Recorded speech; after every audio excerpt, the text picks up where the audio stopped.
다음에 지금 파면이 임박한 건 맞아요. 여러분들이 윤석열 풀려난다니까 야 이거 파면 안 되는 거 아니야? 걱정하실 필요 없습니다. 전혀 걱정하실 필요 없어요. 이건 별개라니까요. 오늘 윤석열 구속 취소는 윤석열 구속하는 과정에 절차에 문제가 있었어라고 풀어준 거예요. 근데 그 해석하는 판사는 상당히 뭔가 친윤 느낌 나는 건 사실이고. 직위원. 직위원. 근데 그건 그렇다 치더라도 어떤 상황인지 모르지만 이 상황에서 윤석열 같은 아마 가장 극악한 범죄자를 풀어주는 건 말이 안 되지만 파면은 임박한 건 맞다. 지금 다음 주로 예정이 돼 있어서 지금 경찰이 헌법재판소 말할 것도 없고 서울구치소, 중국 대사관까지 삼엄한 경비를 지금. 다음 주에 뭐 탄핵 재판이 언제 있을지 모르지만 적어도 탄핵 재판이 있을 때까지는 윤석열이 석방되는 일은 없는 거잖아요. 도대체 대한민국 내란죄하고 중국하고 무슨 관계가 있어서 중국 대사관은 그렇게 피해를 입어야 됩니까? 생각할수록 너무 쪽팔리는 거예요, 진짜.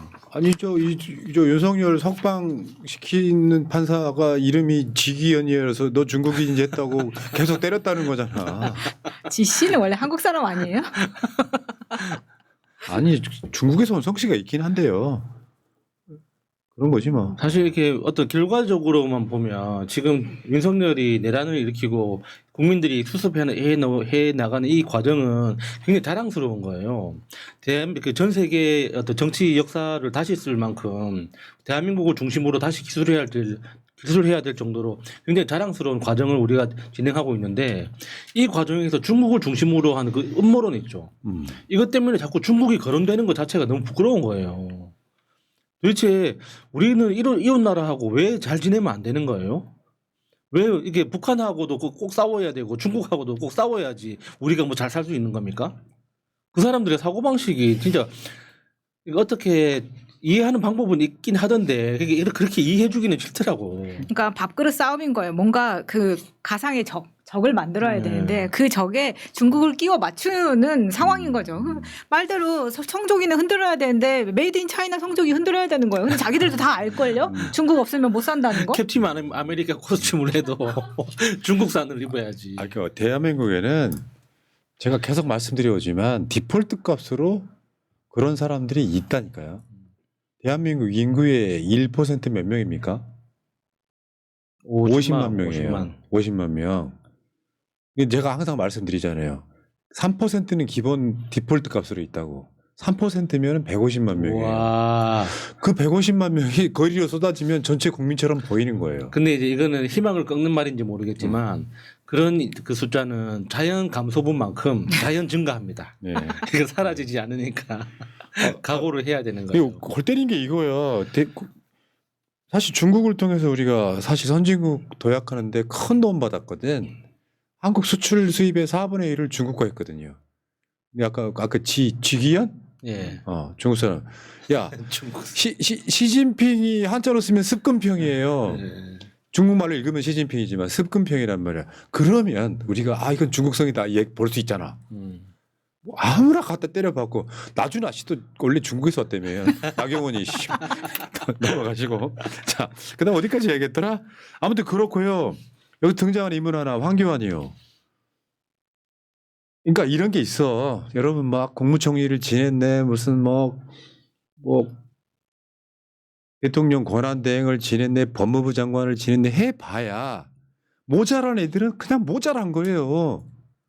만약 헌법재판소가 정당성과 절차적 합법성을 모두 상실한 이 탄핵 소추를 인용한다면 걷잡을 수 없는 그저 번져가는 폭동이 일어날 것입니다.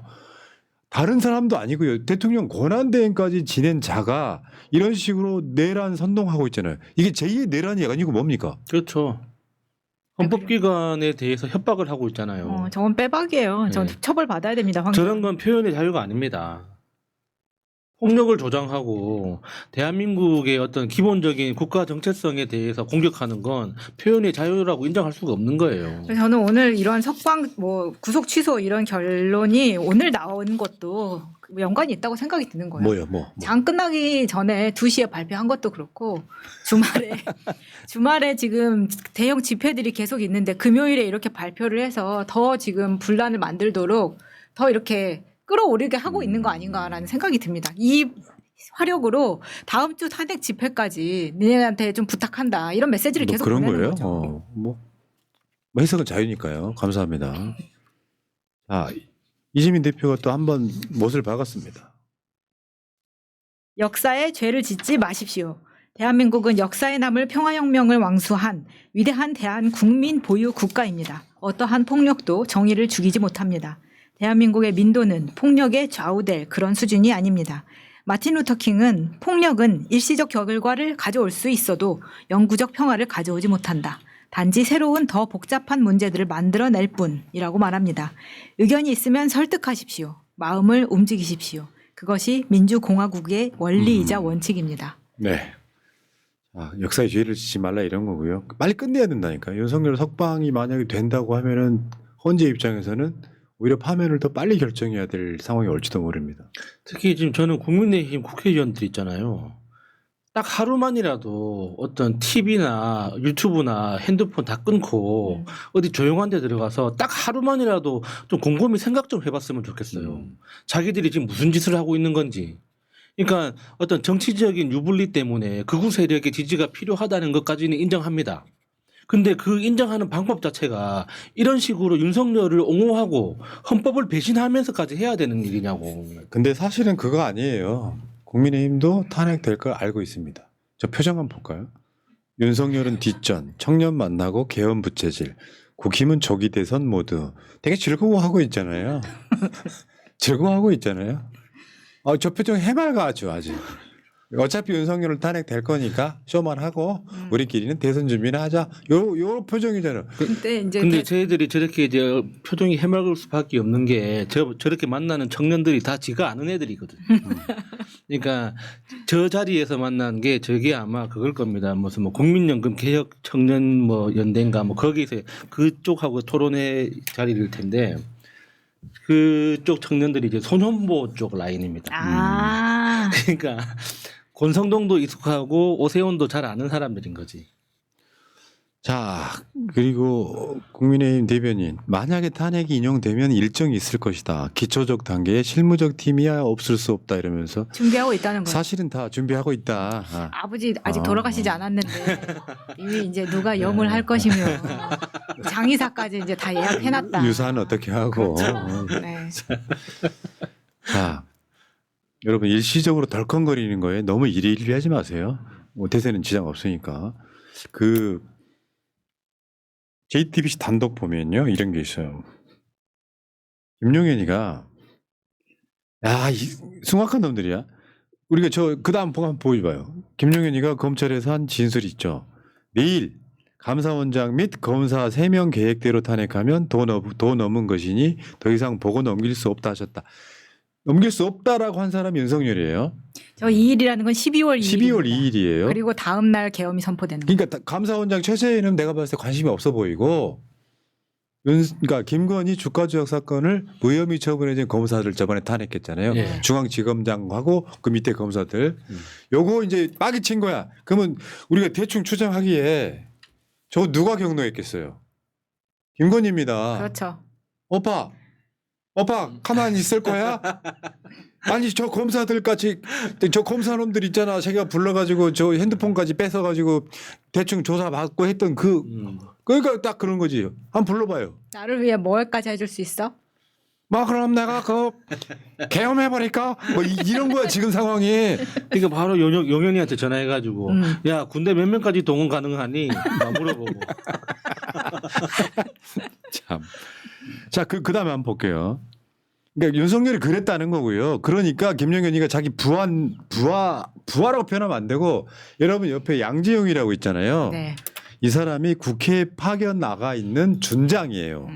말하자면 그러니까 계엄군 들어왔을 때 국회로 인도했다는 놈이 저놈이야. 별 하나. 그러니까 국방부 장관이 양재용한테 국회 협력단장한테 계속해서 물어보는 거예요. 국회 상황을. 검사 3명 탄핵 발의 안 했냐?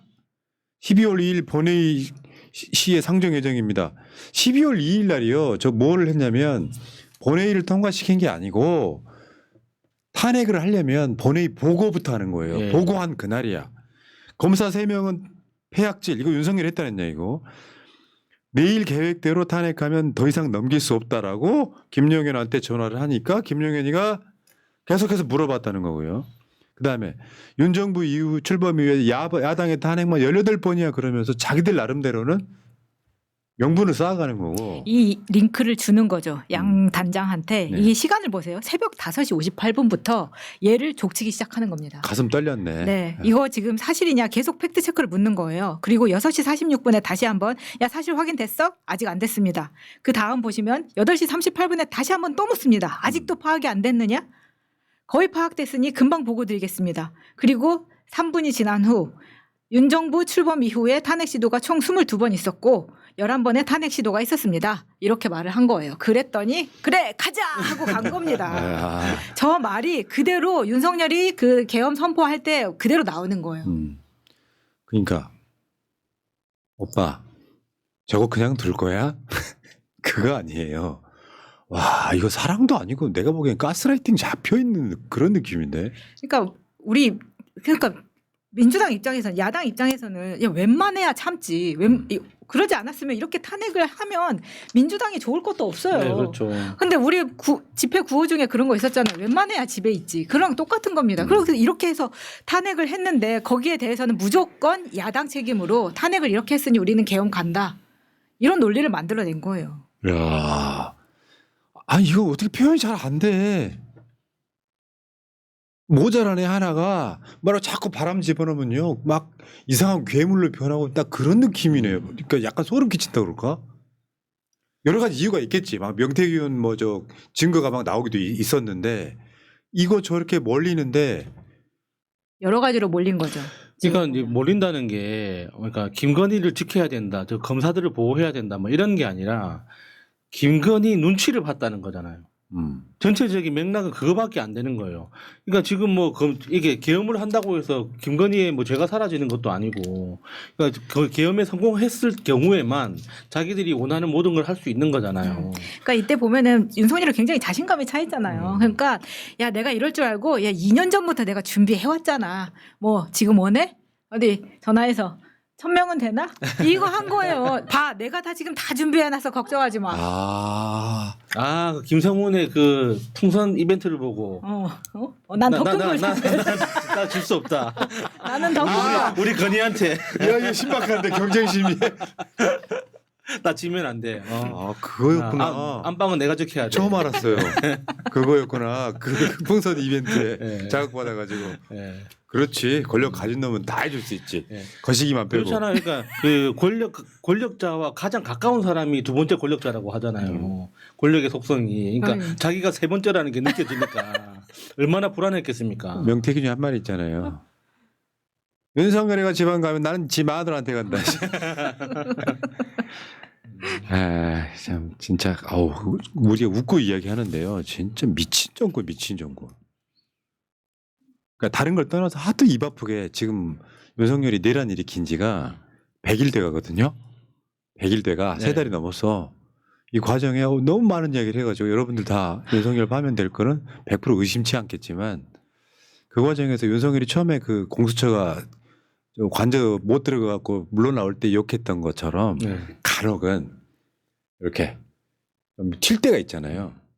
그런데 윤석열이 또 혼자 나와가지고 막 혀를 길게 뽑을 때 짜증났잖아요. 윤석열이 그 마지막 최후변론하고 그 후로 지난주 이번 주 안 나오니까 마음 편했잖아요.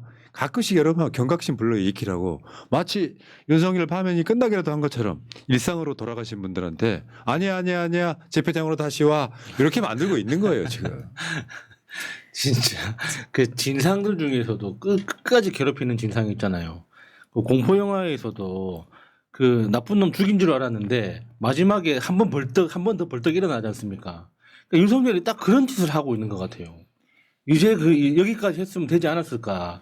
상식적으로 생각했을 때는 여기만 해도 충분한 것 같은데, 근데 이런 진상들은 아니야 나는 그런 사람 아니야 하면서 마지막까지 한 번 더 지랄 발광을 하잖아요. 그러니까 지금 사람들 특히나 윤석열 지지자들한테는 계속 잘못된 방향 제시를 하는 거예요. 다 봐라, 윤석열 대통령은 돌아와서 다시 대통령직으로 돌아올 거다라고 하다 보니까 오늘의 구속 취소 뉴스가 우리는 지금 팩트 체크를 하면서 이게 당장 석방이 되지 않는 것이고 탄핵 재판에 문제를 주지 않는다라고 말씀을 드리지만 저쪽은 반대로 이야기를 하는 거예요. 그러다 보니까 지금 헌재 앞으로 몰려가 있는 윤석열 지지자들한테 아니 이제 거기는 갈 필요 없어. 다시 관저 앞으로 모이세요. 그리고 나머지 서울구치소 앞으로 모이세요. 이러고 있는 겁니다. 그러면 이제 김건희의 권력은 더 탄탄하는 게 조금 더 유지될 수밖에 없겠네요.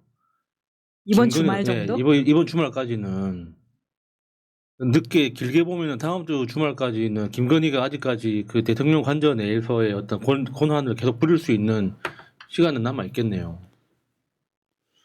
알겠습니다. 자, 1부 마치고요, 여러분.